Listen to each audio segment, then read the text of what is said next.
मैं नीतीश कुमार मिश्रा। आज हम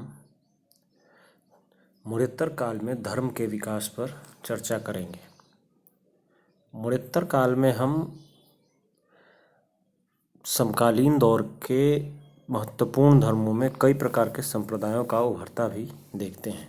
आइए हम भक्ति के दृष्टिकोण पर चर्चा करते हैं। ब्राह्मण धर्म में नए दृष्टिकोण का विकास हुआ। इस दृष्टिकोण का प्रतिनिधित्व भक्ति के द्वारा होता था। इसमें व्यक्ति और ईश्वर के बीच एक नए संबंध की स्थापना का प्रयास किया गया। इन संबंधों में एक नया समीकरण उत्पन्न हुआ। इस नए समीकरण के अनुसार मुक्ति का आधार उपासक की ओर से भक्ति और ईश्वर का प्रसाद माना गया। भक्ति की संकल्पना धर्म के अधिक परिष्कृत और अधिक मानवीय रूप से को स्थापित करती है, जिससे धर्म का स्वरूप लोकोन्मुखी बन गया। यानी भक्ति की संकल्पना अधिक परिष्कृत थी और मानवीय रूप में स्थापित हुई थी। वैदिक यज्ञों एवं कर्म कांडों को पूर्ण तौर पर नकारे जाने का साक्ष्य हमें प्राप्त नहीं होता है। कमी अवश्य आती है। साक्ष्यों से जो बात स्पष्ट होती है वह इसके लोकप्रिय स्वरूप की समाप्ति से जुड़ा हुआ है। शासक वर्ग के संबंध में विशेष प्रकार के धार्मिक समारोहों में यज्ञ एवं कर्मकांडों का अभी भी महत्व था। एक ईश्वरवादी दृष्टिकोण तथा महान ईश्वर की संकल्पना का विकास भी हम इस दौर में देखते हैं। यह दृष्टिकोण उपनिषद के ब्रह्म की स्थापना से मेल खाता है। एक ईश्वरवादी दृष्टिकोण से त्रिमूर्ति की संकल्पना का विकास हुआ और इसे महान ईश्वर के तीनों रूपों की तरह स्वीकार किया गया। इन तीन रूपों में विष्णु और शिव की लोकप्रियता विशेष रूप से बढ़ी, जिसके कारण हिंदू धर्म में शैव एवं वैष्णव धर्म का उदय हुआ। गीता इस काल के नए दृष्टिकोण प्रदान करता है। गीता इस काल के नए दृष्टिकोण का प्रतिनिधित्व भी करता है। गीता में भक्ति और कर्म दोनों दृष्टिकोण को हम पाते हैं। बौद्ध धर्म में भी हम इस दौर में एक नया दृष्टिकोण देखते हैं। महायान बौद्ध धर्म का उदय महायान बौद्ध धर्म से संबंधित सभी के लिए निर्माण का सिद्धांत, बोधिसत्व का सिद्धांत, मैत्रेय बुद्ध का सिद्धांत, ये सभी इसी दृष्टिकोण के परिचायक हैं। अतः महायान बौद्ध धर्म भक्तिवादी प्रवृत्ति का प्रतिनिधित्व करता है। आइए इस दौर में ब्राह्मण धर्म में क्या विकास हुआ, इस पर चर्चा करें। ब्राह्मण धर्म के लिए यह काल अनेक परिवर्तनों का काल था। पुराने अंधविश्वास तत्व अपनी महत्ता खो रहे थे तथा नए समर्पित तत्वों का उदय हो रहा था। नए विकास का प्रमुख पहलू भक्ति हो गया। यज्ञों, अनुष्ठानों के विचारों व पुजारियों के प्रबल कार्यों ने अपनी महत्ता खो दी व ईश्वर के लिए व्यक्तिगत समर्पण व प्रार्थना नए ब्राह्मणवाद के प्रमुख आधार के रूप में सामने आए। भगवतवाद का भी इस काल में उदय हुआ। यह वह समय था जब ब्राह्मण धर्म ने नए विशेषताओं को ग्रहण किया। वह गुप्त काल में अपनी चरम पराकाष्ठा पर पहुंचा और जिसकी प्रमुख विशेषताएं अब के हिंदूवाद में भी विद्यमान है। ब्रह्म व उससे भी अधिक विष्णु और उसके विभिन्न अवतार व शिव हिंदू के प्रमुख देवता बन गए। अनुष्ठानों का स्थान भक्ति ने ले लिया।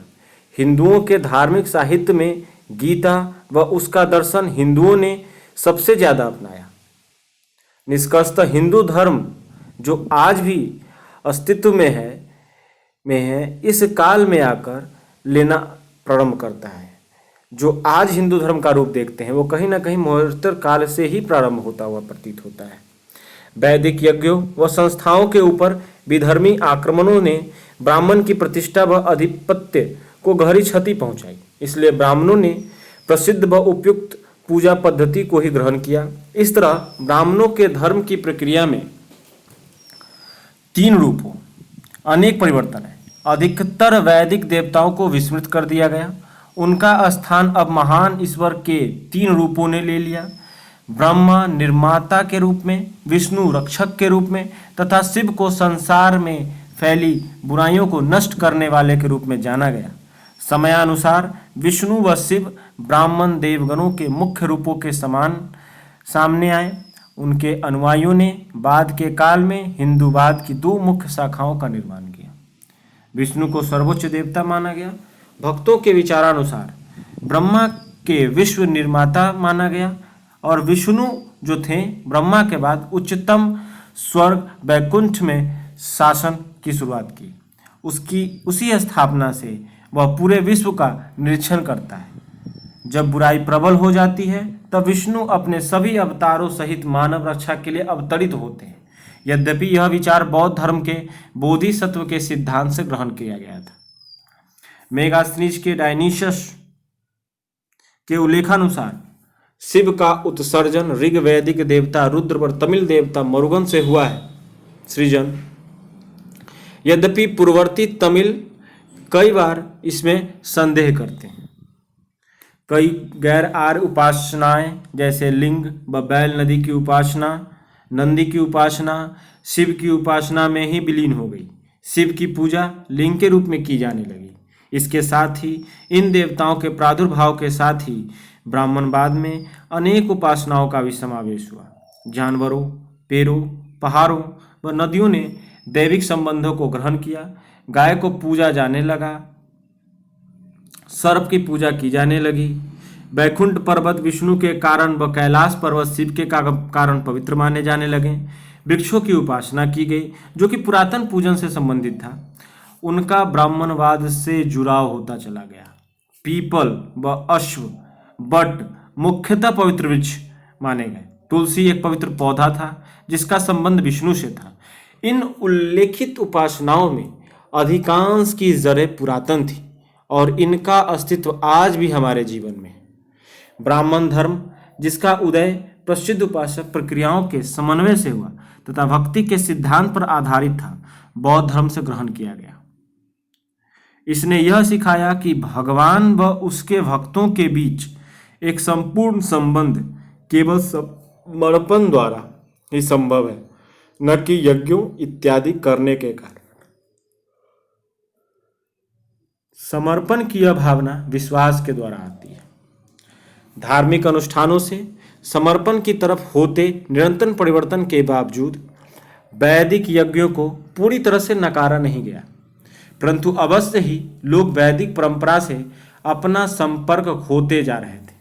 वैदिक साहित्यों की पूर्व धार्मिक महत्ता कम हो गई थी तथा महाकाव्यों रामायण महाभारत से लोग जुड़ते जा रहे थे। ये महाकाव्य स्वरूप में लौकिक थे, इसलिए ब्राह्मणों द्वारा इन्हें धार्मिक स्वरूप प्रदान करने के उद्देश्य से पुनः संशोधित किया गया। इस प्रक्रिया में कई शताब्दियां लग गई और निष्कर्षतः इनके मूल सार का वास्तविक क्षेपन हो गया।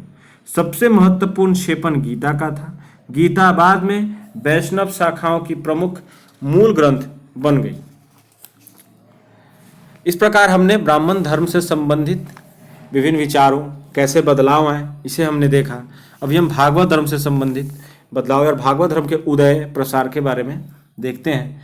परंपरा के अनुसार भागवत धर्म के प्रवर्तक वृषणवंशी कृष्ण थे, जिन्हें वासुदेव का पुत्र होने के कारण वासुदेव कृष्ण कहा जाता है। वे मूलतः मथुरा के निवासी थे। छांदोग्य उपनिषद में उन्हें देवकी पुत्र कहा गया है तथा घोर अंगिरस का शिष्य बताया गया है। कृष्ण के अनुयायी उन्हें भागवत कहते हैं। इसके कारण उनके द्वारा प्रवर्तित धर्म की संज्ञा भागवत हो गई।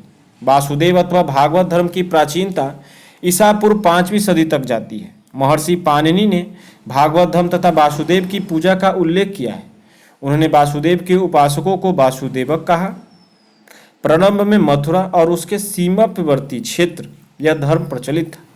यूनानी राजदूत मेगास्थनीज शूरसेन, जिसे मथुरा भी कहा जाता है, के लोगों को हेराक्लीज का उपासक बताता है, जिसे तात्पर्य है कि वासुदेव से ही है। हेराक्लीज का तात्पर्य वासुदेव से है। सिकंदर के समकालीन यूनानी लेखक हमें बताने हैं कि पोरस की सेना में अपने समक्ष हेराक्लीज की मूर्ति रखकर युद्ध करती थी। भागवत धर्म के कृष्ण को सर्वोच्च देवता मानकर उनकी भक्ति द्वारा मोक्ष प्राप्ति का विधान प्रस्तुत किया गया था। महावीर तथा बुद्ध को ही की ही भांति वासुदेव कृष्ण को भी अब ऐतिहासिक व्यक्ति माना जा चुका है। वे वृषणी कबीला के प्रमुख थे। ईस्वी सन के प्रारंभ होने से पूर्व ही उनकी देवता के रूप में पूजा प्रारंभ हो चुकी थी। गीता में स्वयं कृष्ण ने अपने को वृष्णियों में वासुदेव कहा है। मथुरा से भागवत धर्म धीरे धीरे भारत के अन्य भागों में फैलता गया। पहले इसका प्रसार प्रसार उत्तर पश्चिम दक्षिण की ओर हुआ और बाद में पूर्वी भारत में यह फैला। अशोक के लेखों में इस धर्म का उल्लेख नहीं मिलता है। मौर्य काल के पश्चात यह धर्म मध्य भारत में अत्यधिक लोकप्रिय हो गया। शुंगों के काल में इस धर्म का विकास हुआ तथा विदेशी भी इसे ग्रहण करने लगे। पुरातात्विक प्रमाणों से भी हमें इस धर्म की लोकप्रियता का प्रमाण मिलता है। भागवत धर्म से संबंधित प्रथम प्रस्तर स्मारक विदिशा बेसनगर का गरुड़ स्तंभ है।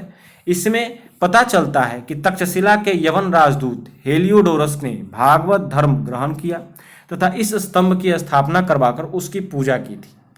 इस पर उत्कीर्ण लेख में हेलियोडोरस को भागवत तथा वासुदेव को देववास अर्थात देवताओं का देवता कहा है। यह इस बात का सूचक है कि ईसा पूर्व दूसरी शताब्दी तक समाज में वासुदेव को सर्वोच्च देवता मानकर उनकी उपासना की जाने लगी थी। बेसनगर से ही प्राप्त एक अन्य लेख में भागवत की उपासना में मंदिर तथा गरुड़ ध्वज बनवाए जाने का वर्णन मिलता है। राजस्थान के घोसुंडी से प्राप्त लेख में एक अनुयायी द्वारा भागवत की पूजा के निमित्त शिला प्रकार बनाए जाने का उल्लेख मिलता है। यह लेख ईसा पूर्व प्रथम शताब्दी का है। इससे सूचित होता है कि इस समय तक राजस्थान में भागवत धर्म लोकप्रिय हो चुका था। इसी समय का एक लेख महाराष्ट्र में नानाघाट में मिलता है, जिसमें संकर्षण, बलराम तथा वासुदेव की पूजा का उल्लेख है। इससे निष्कर्ष निकालता है कि महाराष्ट्र में भी भागवत धर्म का प्रचार हो चुका था। कुषाण काल में भी यह धर्म भारत के विभिन्न भागों में प्रचलित हुआ। हुविस्क तथा वासुदेव जैसे शासक वैष्णव मतानुयायी थे। इसी समय भारत में मूर्ति पूजा का प्रचलन हुआ और यह भागवत धर्म का अभिन्न अंग बन गया। यद्यपि इसके पूर्व इसके मूर्ति पूजा के साहित्यिक उल्लेख छिटपुट रूप में मिलते हैं। इस प्रकार मौर्योत्तर काल में धर्म के विकास के रूप में हमने ब्राह्मण धर्म में शैव या ब्राह्मण धर्म के विभिन्न संप्रदाय में किस प्रकार विकास आ रहा था, ब्राह्मण धर्म में किस प्रकार बदलाव आ रहा था और भागवत धर्म के उदय के बारे में चर्चा की है। Thank you.